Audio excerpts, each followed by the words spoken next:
ఓం శ్రీ గురుభ్యో నమ.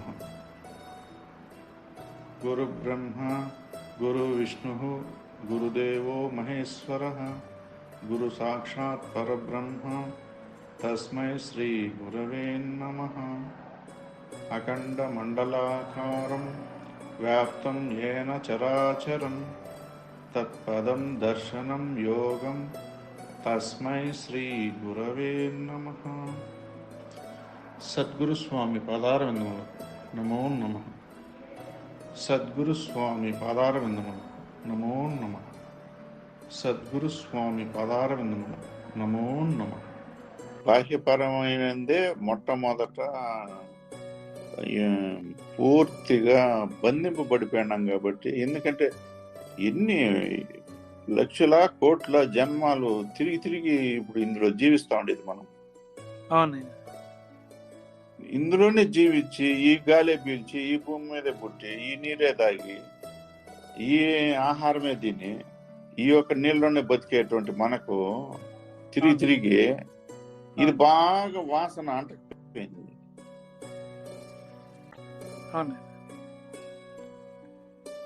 ఏ జన్మెత్తుకున్నా, అంటే ఏ జీవరాశిలో ఏ జన్మెత్తినా కూడా ఈ వాసనతో బాగా అంటుపడిపోయింది. అనేక కర్మలు పట్టుకునేసి ఉన్నాయి, అన్ని చేయాల్సి వస్తా ఉంది. ఒకటి కాకపోతే ఒకటి. దీంట్లో నుంచి ఎట్లా బయటపడతాడు? అందుకు ఇప్పుడు బాహ్యపరమైంది సర్వాన్ని తెలుసుకోవాలంటే తనంతరకు తానుగా బయలుదేరాలి. అంటే అప్పుడు తెలుసుకుంటాడు. ఇప్పుడు ఒక గంట విన్నంత మాత్రాన ఇప్పుడు ఆనందం కలుగుతా ఉంది, సంతోషం కలుగుతా ఉంది, నేను తెలుసుకున్నాను అన్నటువంటి దీనిలో ఆ జీవుడు ఉన్నాడు. కానీ పని అంతా తాను ఇందులో ఉన్నాడు, అశాశ్వతంలో ఉన్నాడు. పని అంతా అదే చేస్తున్నాడు. పని చేసేటప్పుడు అదేం చేస్తుంది? పూర్తిగా దాన్ని లాక్కోమేదానికి అవకాశం. ఆ పని ఎలా చేయాలనో తనకు తెలియదు. అశాశ్వతమైన పనే. దాన్ని శాశ్వతంగా తనకి ఎలా మలుచుకోవాలని, అశాశ్వతంలో శాశ్వతాన్ని, సత్యంలో అసత్యంలో సత్యాన్ని తాను చూడాలంటే ఎలా చేయాలి? అది దానికి మార్గాలు ఏమి, దానికి ఉన్నటువంటి అవకాశాలు ఏంది, దానికి ఉన్నటువంటి సూచనలు. ఎందుకంటే అందులోనే ఉన్నాం కదా మనము. ఎప్పుడు నేను సత్యాన్ని పట్టుకోవాలంటే ఎలా పట్టుకోవాలి? ఇన్ని వ్యవహారాల్లో ఇప్పుడు ఇది ఇందులోనే అసత్యంలో సత్యాన్ని ఎలా పట్టుకోవాలా, నిజాన్ని ఎలా పట్టుకోవాలా, దానికి నేను నిరంతరం ఇప్పుడు ఈ కర్మలు చేయాల్సి వస్తుంది. కుటుంబంలోనే ఉన్నాను, సంసారంలో ఉన్నాను, బంధాలతో ఉన్నాను, సమాజం జీవించాల్సినవన్నీ జీవించాల్సి వస్తుంది, కర్మలు చేయాల్సి వస్తుంది. దీనికి మార్గదర్శకాలు ఎట్టా, దీనిలో నేను పట్టుకోవాలంటే నేనేం చేయాలి అని అది తెలుసుకుంటేనే కదా తాను అప్పుడు జీవించగలుగుతాడు. అప్పుడు ఏ పనైనా చేయగలుగుతాడు. ఏ పని చేసినా తాను సత్యాన్ని పట్టుకున్నాడు, శాశ్వతాన్ని పట్టుకున్నాడు. దీన్ని పట్టుకోవడం లేదు. అవన్నీ ఆ మార్గదర్శకాలు తెలుసుకోకపోతే తాను ముందుకు ఎలా ప్రయాణం చేయగలుగుతాడు? అవి తెలుసుకుంటేనే ఇప్పుడు మనం ఒకదాని గురించి వివరంగా చెప్పుకున్న ఇంకోటి వచ్చినా కూడా తను ఫేస్ చేయగలుగుతాడు.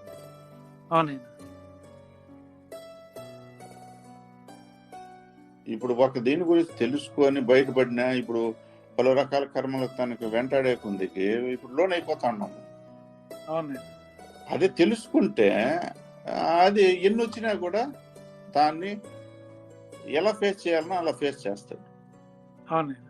దానిలో కూడా ఎందుకంటే ఇక్కడ సత్యమే మనకు కావాలి అని అనుకునేసినాడు కాబట్టి, తెలుసుకుంటా ఉన్నాడు కాబట్టి, అది ఏ కర్మ వచ్చినా దీనిలో ఉన్నటువంటి ధర్మం ఏమి, సత్యం ఏమి అని పట్టుకుంటాడు.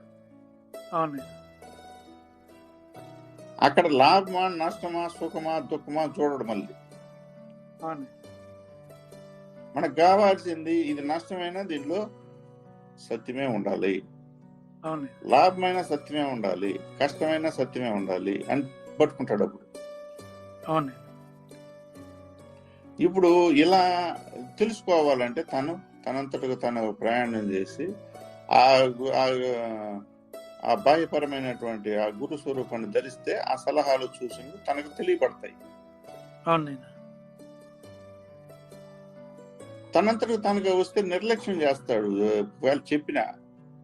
అవును ఎందుకంటే సాటి మానవుడిగా చూస్తాడు. అవును ఈడు గురు స్వరూపకంగా చూడలేడు. అవును అంటే అది ఎంతో నమ్మకం విశ్వాసం కలిగితే తప్ప ఆ స్వరూపాన్ని కూడా తను చూడలేడు. అవును ఇది బాహ్యంగా బాహ్యంగా. అవును అవును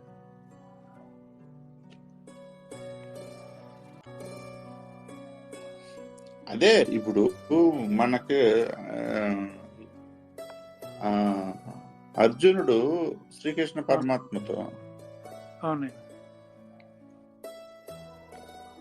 ప్రతి విషయాన్ని ఇప్పుడు తెలుసుకుంటా వస్తాడు, ప్రశ్న సమాధానాలు విని. ఇప్పుడు మొట్టమొదట్లో ఇప్పుడు ఆ జీవభావంతో ఉంటాడు కాబట్టి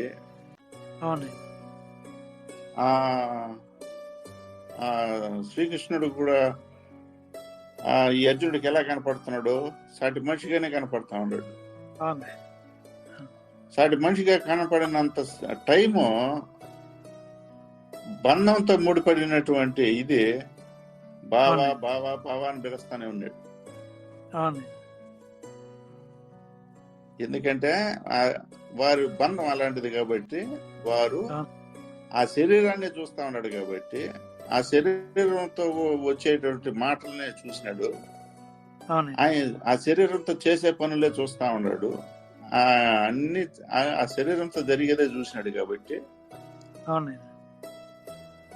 అప్పుడు వరకు ఆ జీవభావం ఏం చేస్తా ఉంది, ఆ శ్రీకృష్ణుడిని బావా బావా, ఎందుకంటే ఆ బంధంతో ముడిపడినటువంటి ఆ పిలుపు పలుకుతా వచ్చినాడు.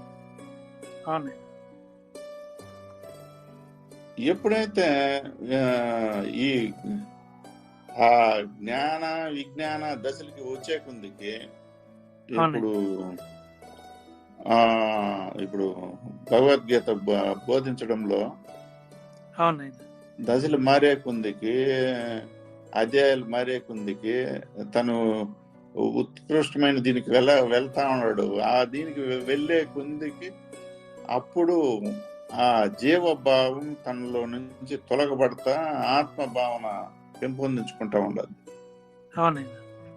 ఆ తర్వాత ఎప్పుడైతే ఆ జ్ఞాన మార్గంలోకి వచ్చినాక అప్పుడు భావ అనేది తొలగిపోయి మాధవ అనేసి వచ్చింది. కృష్ణ పరమాత్మ అనే పలుకులు మళ్ళీ వచ్చినాయి.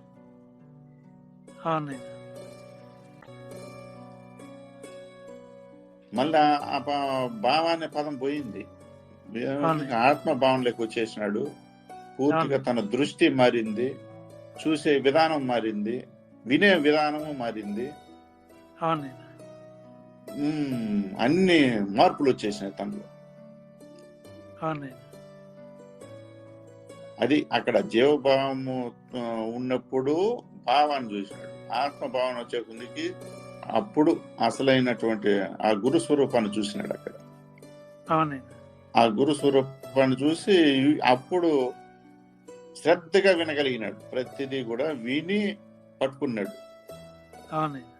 అప్పుడు విని పట్టుకోగలిగినాడు కాబట్టి అప్పుడు ఇవ్వాల్సినటువంటి దృష్టిని ఇవ్వగలిగినాడు ఆయన కూడా.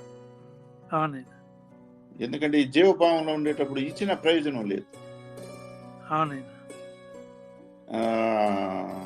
ఎందుకంటే అది ఒక మాయగా తనకు కొంచెం ఆనందపడతాడు, ఒక సంతోషపడి తాత్కాలికంగా తీసుకుంటాడే గాని, ఒక అవసరానికి తీసుకుంటాడే కానీ ఇంకేం దాన్ని సంపూర్ణంగా తీసుకోలేడు.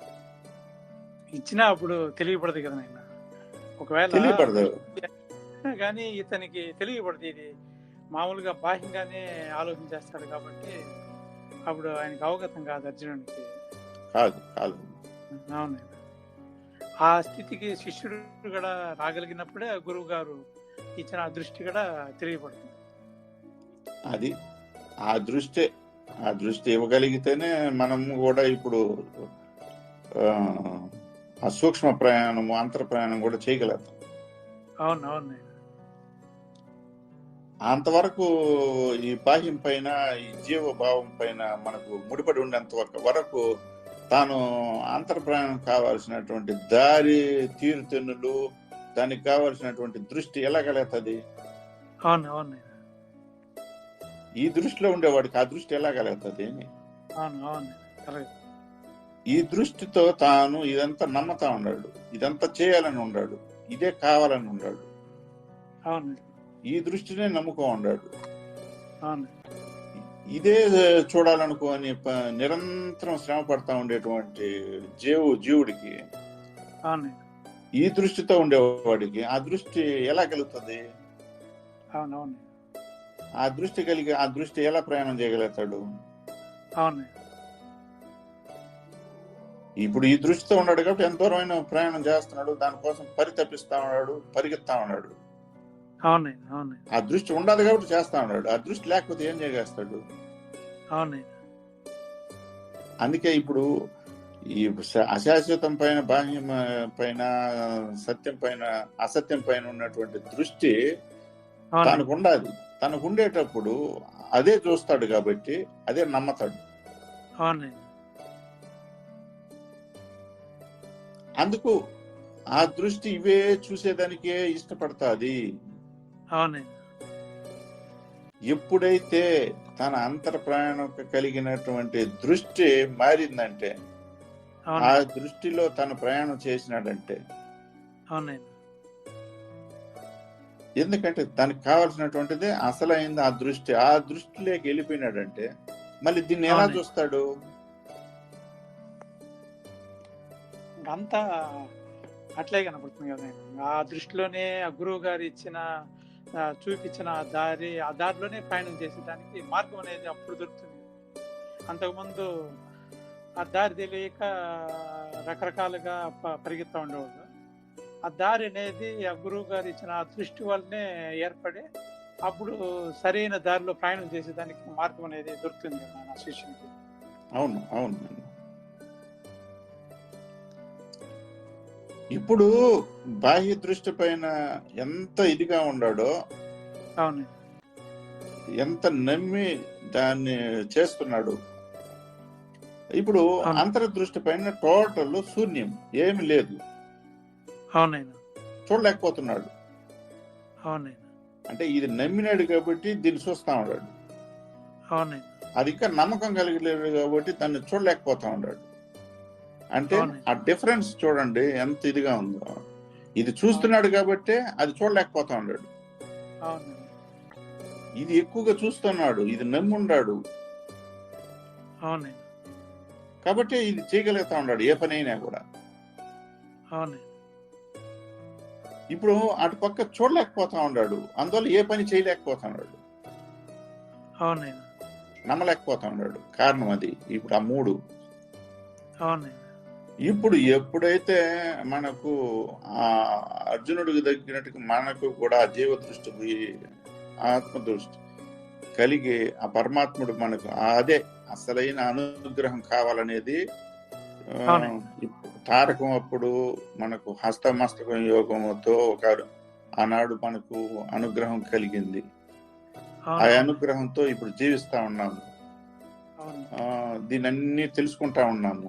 ఈ సర్వం ఈ బాహ్య ప్రపంచం యొక్క దీని గురించి మొత్తం తెలియబడతా ఉంది. ఆనాడు ఆ హస్తమస్తకం యోగం జరగకుండా, తారకం పొందకుండా ఉంటే మనకి ఇవన్నీ తెలియబడవు. ఇప్పుడు మరి వారి అనుగ్రహం కావాలా? ఎందుకంటే లోపల ప్రయాణం చేయాలంటే దృష్టి అంతా ఇటు బయట ఉండాలి. ఎప్పుడైతే వారి అనుగ్రహంతో ఆ అంతర్దృష్టి కలిగిందంటే అవునండి. ఇక అక్కడి నుంచి ఎట్లుంటుంది, ఇంకా ఆ దృష్టితో చూసేవాడు దీన్ని ఎలా చూస్తాడు? అవునండి. ఇప్పుడు ఇప్పుడు ఇది అశాశ్వతమైన దాన్ని ఇంకా తను ఎలా చూస్తాడు? ఇంతకాలం లోపల ఉండేదాన్ని ఎలా చూడలేకపోయినాడో, అవునండి. నమ్మలేకపోయినాడో, ఆ పని చేయలేకపోయినాడో, అవునండి. ఇప్పుడు లోపలకు నమ్మినాడు, ఆ దృష్టితో చూస్తా ఉన్నాడు, ఆ పనులు చేయాలని తహతహలాడుతా ఉంది మనసు. అవునండి. అప్పుడు దీన్ని ఎలా చూస్తాడంటే దీన్ని దీన్ని చూడలేడు, చేయలేడు, ఆ, అవునండి. పరిగెత్తలేడు, ఇంకా నమ్మలేడు, నమ్మకం పోయింది. అవునండి. అప్పుడు అందుకే ఎక్కడుండే వాళ్ళు అక్కడ ఎందుకు నిలిచిపోతారంటే కారణం అది. ఏముండదు చూడను, అవునండి. ఏముండదు ఇక్కడ చేయను, అవునండి. ఎందుకంటే దృష్టి మారింది. అవునండి. తన ఎప్పుడైతే అంతర్దృష్టిలోకి వెళ్ళినాడో అవునండి. ఇప్పుడు దీని మీద ఉన్న దృష్టి ఇంతకాలం లోపలికి ఎట్లా అయితే చూడలేకపోతా ఉన్నాడు, ఇప్పుడు దాన్ని ఆ మాదిరి చూడలేకపోతున్నాడు బయట ఉండేదని. అవునండి. ఇంతకాలం లోపల చీకటిగా ఉండింది, ఇప్పుడు బయట చీకటిగా అయిపోయింది. ఇప్పుడు లోపల అవునండి. వెలుతురుకు వచ్చేసింది, ఇప్పుడు బయట చీకటి అయిపోయింది. అవునండి. అది ఇప్పుడు ఈ ఈ దృష్టి మారింది. ఈ దృష్టి మారడంతోనే ఇప్పుడు అర్జునుడు కూడా తర్వాత యుద్ధం చేయగలిగినాడు. అవునండి. అదే యుద్ధం అంటే ఇప్పుడు ఎప్పుడైతే అంతర్దృష్టి కలిగిందో, తాను అవునండి. ఆత్మభావన కలిగింది, పూర్తిగా సంపూర్ణమైనటువంటి విశ్వాసం, నమ్మకం పరమాత్ముడి మీద వచ్చింది, ఆ గురు స్వరూపం పైన. తాను ఇంకా ఎలా ఛేదించాలనేది ఇంకా పనిలోకి దిగినాడు. అది పనిలోకి దిగినాడు. ఇప్పుడు నమ్మినాడు, ఇప్పుడు ఆ దృష్టి పెట్టినాడు, పని చేయగలుగుతా ఉన్నాడు కాబట్టి ఆ యుద్ధం మొదలు పెట్టినాడు. ఇప్పుడు అది అసలైన యుద్ధం లోపల. అవునండి. ఇప్పుడు ఈ బయట ఇదంతా కూడా వదిలేసినాడు, జీవభావాన్ని మొత్తం పక్కకు పెడేసినాడు. అవునండి. ఎప్పుడైతే తాను మొదలు పెట్టినాడో యుద్ధం, ఇప్పుడు ఆయన సలహాలు, సూచనలు, ఆ సూక్ష్మాలు, ఆ రథసారథి అప్పుడు ముందుండి నడుపుతా ఉంటే తాను ఎలా యుద్ధం చేయగలిగినాడు, ఎలా ఎలా ఆ శత్రు భావాన్ని, ఆ జీవభావాన్ని ఎలా ఎలా తొలగించినాడు. అవునండి. ఇప్పుడు లోపల ఉండే శత్రువులు, అంతర్గత శత్రువులు వీళ్ళంతా ఉండారు కదా మనకు. అరిషడ్ వర్గాలు, గుణాలు, పలు వాసనలు, ఇవన్నీ ఇప్పుడు వాటితో యుద్ధం చేస్తా ఉంటే అవన్నీ మొత్తం ఛేదించి అన్ని ఎక్కడక్కడ జీవభావాలన్నీ చచ్చిపోతా ఉన్నాయి మొత్తం. ఆ యుద్ధంలో ఎక్కడ శత్రువులు లేకుండా మొత్తం క్లీన్ అయిపోతాయి.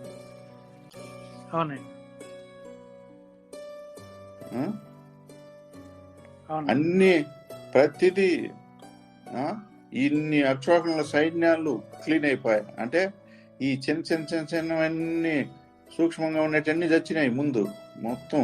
మళ్ళీ పెద్దవాళ్ళు వచ్చా, పెద్ద వాసనలు, గుణాలు, అరిషడ్ వర్గాలు అన్ని రహితం అయిపోయా. అన్నిటికన్నా ప్రధానమైంది అహము, అహంకారము, నేను అన్నటువంటిది. ఆ దుర్యోధను యొక్క లక్ష్యం చివరిగా ఆ ఒక ఇది ఛేదింపబడ్డా. ఇన్ని జరిగితే తాను శుద్ధిపడినాడు, పూర్తిగా జ్ఞానిగా మారి. అంత యుద్ధం లోపల ఉంది. అంత యుద్ధం పరిసమాప్తం కావాలంటే ఇప్పుడు మనము అదే ఆ దృష్టి కావాలా. ఆ దృష్టి కలిగి లోపల సూక్ష్మ ప్రయాణం చేసి అంతర్ ప్రయాణం జరిగితే ఇప్పుడు దానికి కావాల్సిన రథసారథి అక్కడ. ఇప్పుడు ఇంత ఎవరు అక్కడ శ్రీకృష్ణ పరమాత్మే ఉన్నాడు ఆత్మభావంలో. యుద్ధంలోకి దిగిన తర్వాత ఆయనే ఉన్నాడు, దిగక ముందు ఆయనే ఉన్నాడు. ఇది మొత్తం వివరించినాడు. ఏది ఎలా అనేది తనకు ఉన్నటువంటి అనుమానాలు, సందేహాలు, ఈ బంధాల పైన ఉన్నటువంటిది, అసత్యం పైన ఉన్నటువంటి తన భ్రమలన్నీ మొత్తం 18 అధ్యాయాలు చెప్తే కదా ఇప్పుడు అక్కడ అది కదా అక్కడ బాహ్యపరంగా మొత్తం చెప్పినాడు. మొత్తం చెప్పితే ఇప్పుడు యుద్ధంలోకి దిగినాడు. ఇప్పుడు అంతర్ప్రయాణం, ఇప్పుడు యుద్ధంలోకి దిగి ఇప్పుడు అక్కడ మొత్తం వివరించి చెప్పి బాహ్యపరమైన గురు స్వరూపంగా చెప్పినాడు. ఈయన రథసారథిగా ఆ లోపలికి ప్రయాణం చేయాలంటే ఇప్పుడు ఆ దృష్టి ఇచ్చినాడు. ఆ దృష్టితో కూడా తాను కూడా ఉండి లోపల ఏమేమి అన్ని యుద్ధం చేసి క్లియర్ చేయాలనో చూపిస్తా ఉన్నాడు దగ్గర.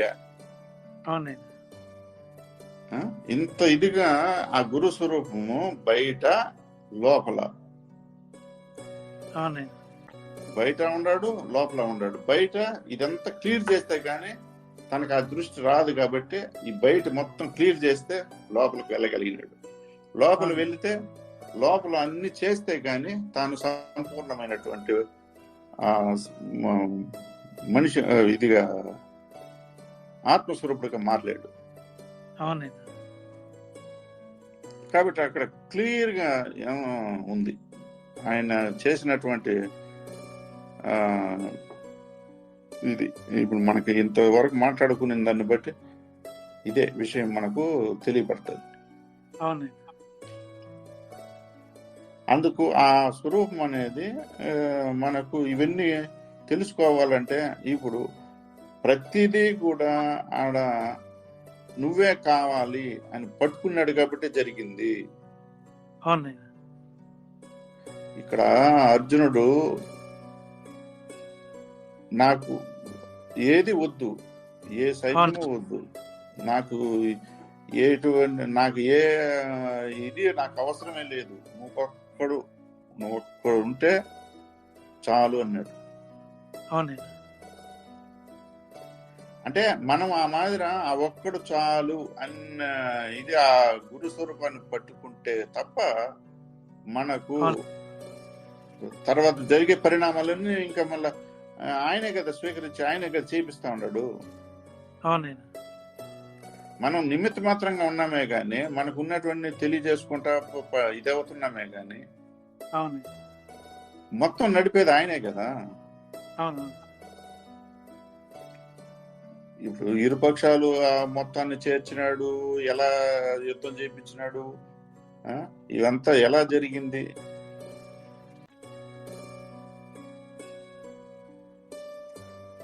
మొత్తంగా పరమాత్మే నడిపినాడు.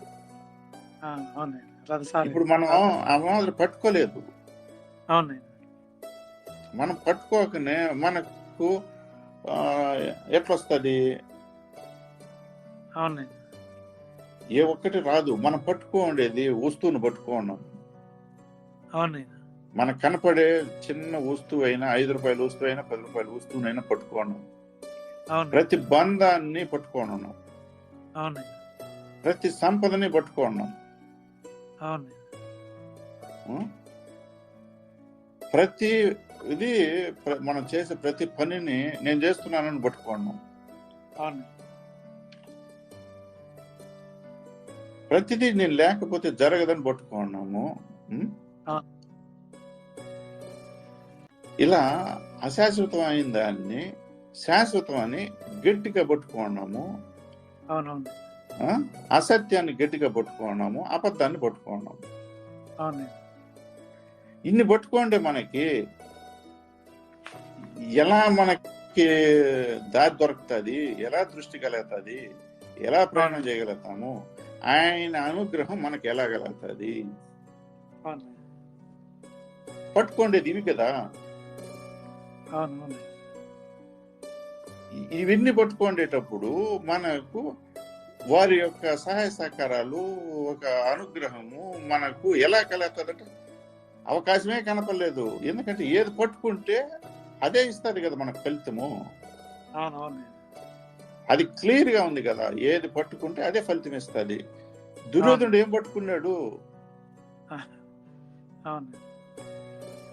ఇప్పుడు దుర్యోధనుడు ఏం పట్టుకున్నాడు?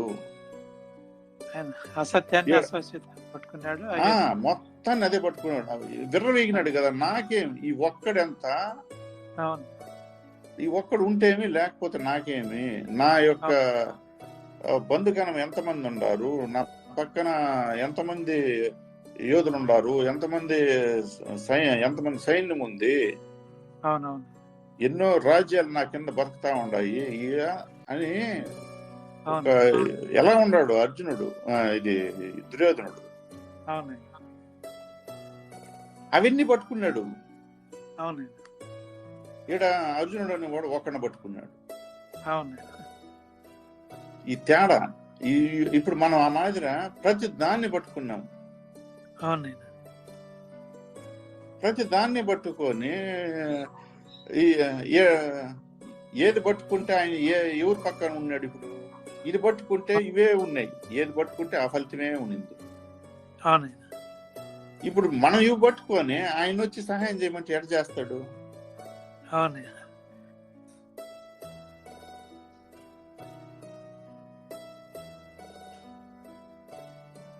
దుర్యోధనుడు మాత్రం మనం ఇప్పుడు అన్ని పట్టుకున్నాము. దుర్యోధనుడు పక్కకు వచ్చి ఆయన ఎందుకు సహాయ సహకారాలు అందిస్తాడు? అవునవును నన్ను పట్టుకున్నోడుకు చేస్తానన్నాడే గాని, నన్ను అవును. చూసినోడిని చూస్తానన్నాడే గాని, నా పని అవును. చేసినోడిని పని చేస్తానన్నాడే గాని, అవును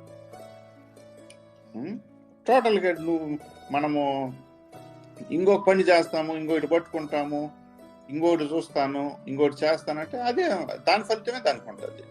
అవునవును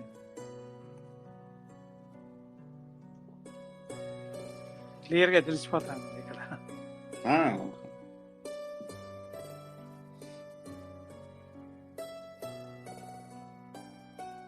కాబట్టి ఏది పట్టుకుంటే మనకు ఏ ఫలితం వస్తుందో అనేది భగవంతుడు మనకు క్లియర్ గా తెలియజేస్తానే ఉన్నాడు. అవునవును కాబట్టి ఎప్పుడైతే నువ్వు ఒక్కడు అనుకున్నాక మొత్తాన్ని ఆ తర్వాతనే మొత్తం గీతను బోధించగలిగినాడు. అవునైనా ఇతను కూడా వినగలిగినాడు. అవునైనా అన్నిటిని పక్కకి పెట్టేసి నువ్వు ఒక్కడు అన్నాక వినగలిగినాడు, కానీ అన్నిటిని పట్టుకున్నప్పుడు ఇతను కూడా వినలే. అవునైనా బావా అనే దీంట్లోనే కదా ఉన్నాడు. అవునవును ఎట్నో ఏమో సందేహాలు అనుమానాలతోనే పట్టుకున్నాడు. ఇంక వేరే దిక్కు లేదు, వేరే దారి లేదు. అవునైనా ఆ అనుమానాలు సందేహాలన్నీ ఆ గీతతో తొలగిపోయినాయి. అవునైనా అట్టా మనకు కూడా గురు స్వరూపంగా ఉన్నటువంటి ఆ పరమాత్మను ఇది కూడా మనకు అనుమానాలు సందేహాలు ఉంటాయి. ఎందుకు ఎట్నో ఏమో కనపడింది కాబట్టి అవునవును ఉంటాయి. మొట్టమొదట్లో ఎవరికైనా ఉంటాయి. అవును వారితో ఎప్పుడైతే అవినాభావ సంబంధం పెరిగి అవన్నీ దగ్గర పోతా ఎప్పుడైతే ఇదవుతామో అప్పుడు అవన్నీ కూడా తొలగింపబడి నమ్మకం, విశ్వాసం ఏర్పడుతుంది. అలా మనం దూరంగా ఉంటే ఎట్లా ఏర్పడతాయి? మనం అనుకున్నట్టు అన్నీ పట్టుకొని మనం అనుకున్నట్టు అన్ని చేయగలిగితేనే దానికి సంబంధించినటువంటిది ఏదైతే ఉందో అవి పట్టుకుంటేనే మనకు జరుగుతుంది. కానీ ఇంకోటి పట్టుకొని నాకు ఇది కావాలంటే ఎక్కడ జరుగుతుంది?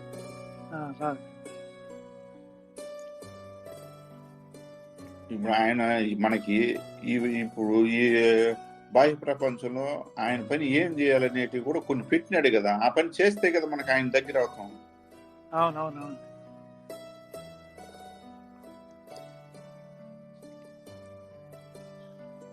అదే ద్వాదశ అనేటివన్నీ పెట్టినాడు. అవన్నీ చేయగలిగినప్పుడే ఆ రాకపోకలు అనేటివి జరిగితేనే గురువు గారికి దగ్గర.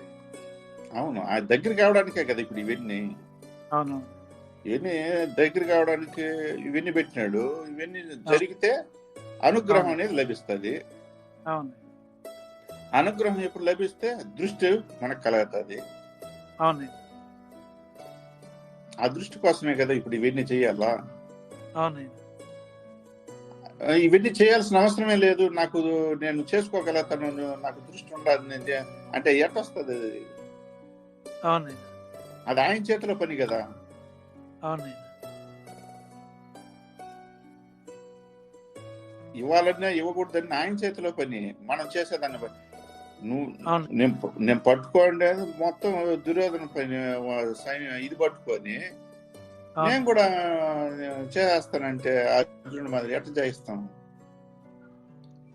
ఆ దృష్టి కలిగిన దాని వల్లనే ఆయన అంతర్ప్రయాణం చేసి యుద్ధం అనేది చేయగలిగినాడు అర్జునుడు. ఆ దృష్టి అవును లేనప్పుడు చేయలేకుండా పోయాడు. ఎప్పుడైతే అవును శ్రీకృష్ణ పరమాత్మ దృష్టి అనేది అర్జునుడి మీద కలిగిందో అప్పుడు యుద్ధం చేయగలిగినాడు.